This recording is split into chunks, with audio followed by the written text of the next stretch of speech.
Work it, make it, do it, makes us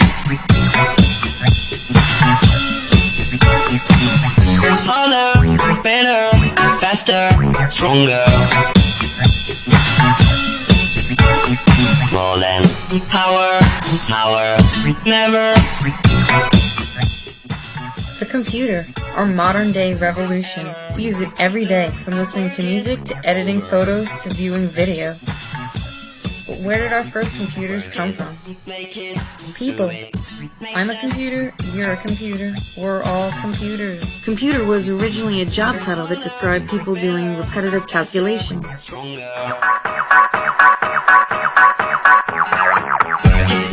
A lot of history went into this beauty, coming from inventions that were used to help people in mathematical calculations, like the abacus, Napier's bones, and the Pascaline. All of these aided in addition, subtraction, multiplication, or division.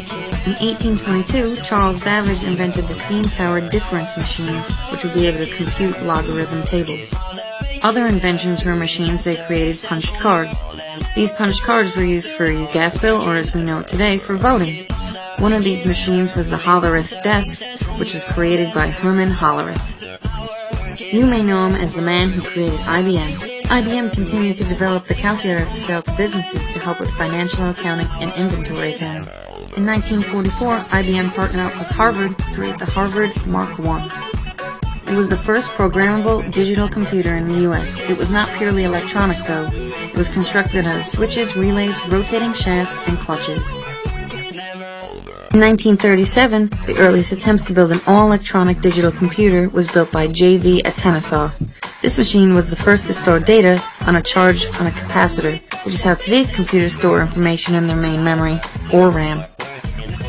Another major invention towards the model computer was the Colossus, built during World War II by Britain for the purpose of breaking the cryptographic codes used by Germany. In 1941, Konrad Zuse invented the Z3, his third machine. It was probably the first operational, general-purpose, programmable, software-controlled digital computer.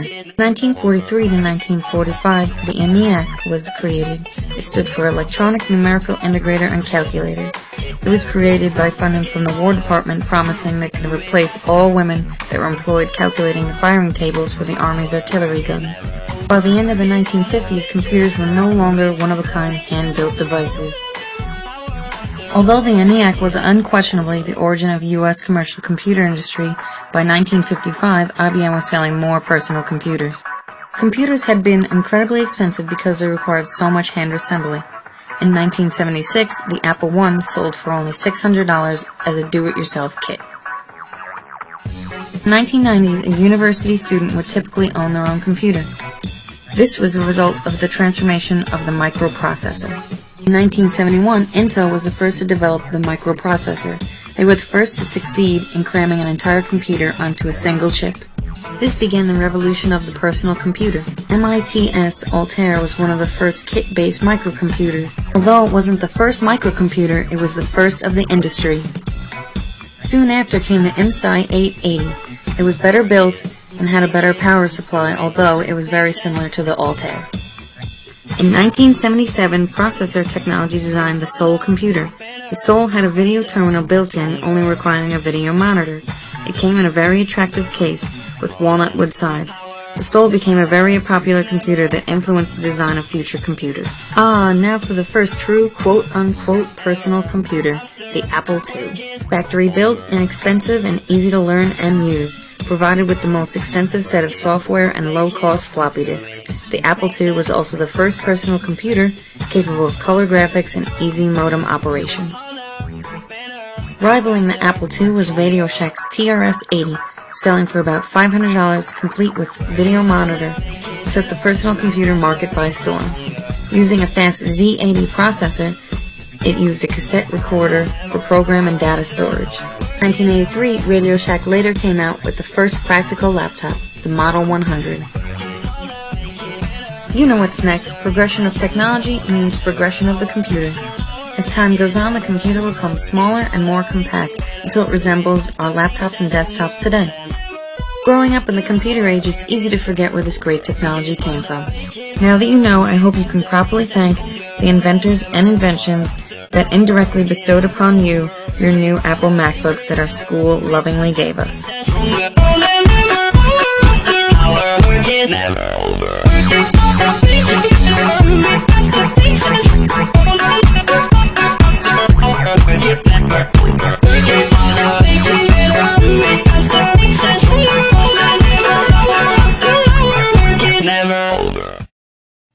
Hi, what you just saw was a basic video of what computers used to be and what they are now. Now what I do in my company is not fix computers. Wait, a computer company that doesn't fix computers? I fix the connection between the user and the computer. I fix what basically is customized to be personal use for every single person that I have ever dealt with. Why am I dressed like this? Because I want to show you that I am a real person, not some mindless machine just working like a worker drone. I basically am dressed like this because I want to show you that I'm a human being that uses my computer in my own way. I'm recording straight from my own home. My computer associate over there is using her own laptop, who she's customized just for basic needs. I basically repair computers, but I repair the connections that they make from person to person. There's always a connection. If you ever need anything at all when it comes to computers, I will be there. Whether it comes from gaming to DJing to video editing, or even just the basic needs to go on the internet to do what you need the most, like working to socializing.